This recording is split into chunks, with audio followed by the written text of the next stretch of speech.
दोस्तों नमस्कार, मेरा नाम है अनूप आकाश वर्मा और आप देख रहे हैं द रिपोर्टर हिंदी। असम विधानसभा चुनाव 2026 को लेकर भले ही ज़्यादातर ओपिनियन पोल बीजेपी प्लस को स्पष्ट बहुमत देते हुए दिखाई दे रहे हों, लेकिन ज़मीनी स्तर पर तस्वीर पूरी तरह एक तरफा नहीं है।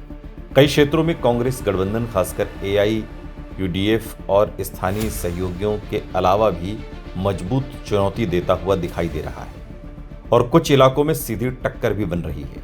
अगर हम मैक्सिमम पॉसिबल यानी कांग्रेस के सर्वोत्तम प्रदर्शन की स्थिति का विश्लेषण करें तो ये समझना जरूरी है कि कांग्रेस किन क्षेत्रों में अपनी पकड़ मजबूत कर सकती है और वहां से कितनी सीटें निकाल सकती है। असम की कुल 126 सीटों में से कांग्रेस के लिए सबसे मजबूत आधार लोअर असम, धुबरी, बारपेटा, नगांव बेल्ट और बराक वैली, करीमगंज, कछार, हैलाकांडी ये माने जाते हैं। और इन इलाकों में मुस्लिम के लिए या मुस्लिम वोट बैंक के लिए कांग्रेस लगातार काम कर रही है, जो कई सीटों पर 40 से 60% तक है।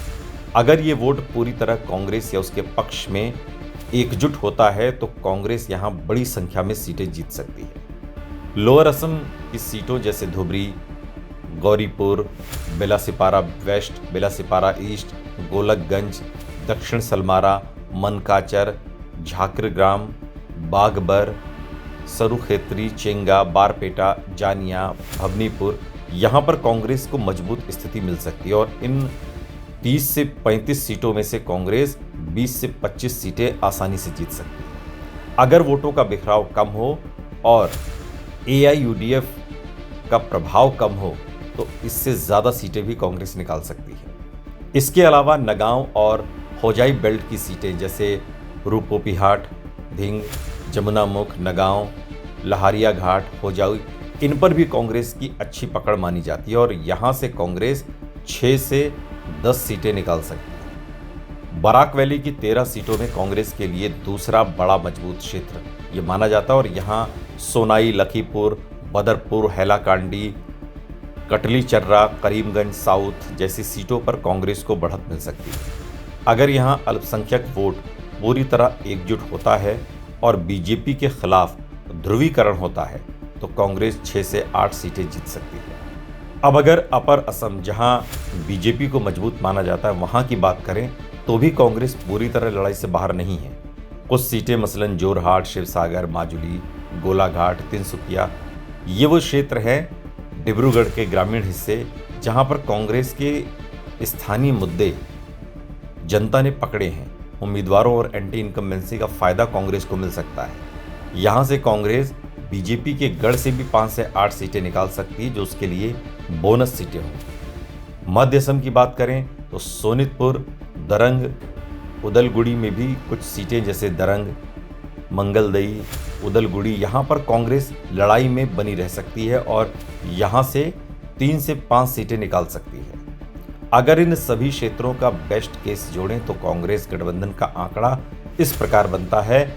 मसलन लोअर असम की बात करें तो 20 से 25 सीटें, नगांव होजाई बेल्ट की बात करें तो 6 से 10 सीटें, बराक वैली में 6 से 8 सीटें, अपर असम में 5 से 8 सीटें, मध्य असम में 3 से 5 सीटें और कुल मिलाकर कांग्रेस अधिकतम जो संभावित आंकड़ा है वो 40 से 55 सीटों के बीच पहुंचता है।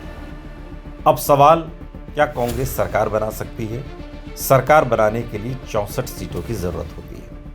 ऐसे में कांग्रेस को या तो अपने अधिकतम प्रदर्शन 50+ के साथ छोटे दलों का समर्थन लेना होगा या फिर बीजेपी के खिलाफ बड़े पैमाने पर वोटों का ध्रुवीकरण करना होगा। लेकिन मौजूदा परिस्थितियों में ये लक्ष्य कठिन लेकिन असंभव नहीं कहा जा सकता। अगर कांग्रेस 50 के आसपास सीटें जीत लेती है और अन्य 10 से 12 सीटें उसके साथ आ जाती हैं तो वो सत्ता के करीब पहुंच सकती है। जहां तक बीजेपी को हराने वाली सीटों का सवाल है, खासकर कांग्रेस उन सीटों पर मजबूत है जहां मुस्लिम वोट 40% से ज्यादा है। स्थानीय असंतोष मसलन इलेक्शन, NRC, बेरोजगारी ये ज्यादा है। बीजेपी के खिलाफ एंटी इनकम्बेंसी है और ऐसी सीटों में धुबरी, बारपेटा, नगांव, करीमगंज, हैलाकंडी, सोनाई, लखीमपुर, रुपोहीहाट, धिंग, चेंगा, बागबर, सरुखेत्री, ये वो सीटें हैं जो जीती जा सकती हैं। राहुल गांधी और कांग्रेस नेतृत्व का असर भी इन इलाकों में देखने को मिलता है, खासकर अल्पसंख्यक और युवा वोटर्स के बीच। उनकी रैलियों से कार्यकर्ताओं में ऊर्जा आती है, लेकिन असम में चुनाव पूरी तरह लोकल फैक्टर पर निर्भर करता है, जहां बीजेपी का संगठन और मुख्यमंत्री चेहरा हिमंता बिस्वा शर्मा अभी भी मजबूत माना जाता है। और भले ही ओपिनियन पोल बीजेपी को आगे दिखा रहे हों, लेकिन जमीनी स्तर पर कांग्रेस पूरी तरह मुकाबले में है। कांग्रेस का रियलिस्टिक मैक्सिमम 40 से 55 सीटों तक पहुंच सकता है, जो उसे मजबूत विपक्ष या किंग मेकर बना सकता है। हालांकि बहुमत के लिए जरूरी 64 सीटों तक पहुंचने के लिए उसे असाधारण प्रदर्शन, मजबूत गठबंधन और वोटों के एक तरफा ध्रुवीकरण की जरूरत होगी। यानी लड़ाई कांटे की जरूर हो सकती है, लेकिन फिलहाल बढ़त बीजेपी के पक्ष में दिखाई देती है, जबकि कांग्रेस चैलेंजर की भूमिका में पूरी ताकत के साथ मैदान में है।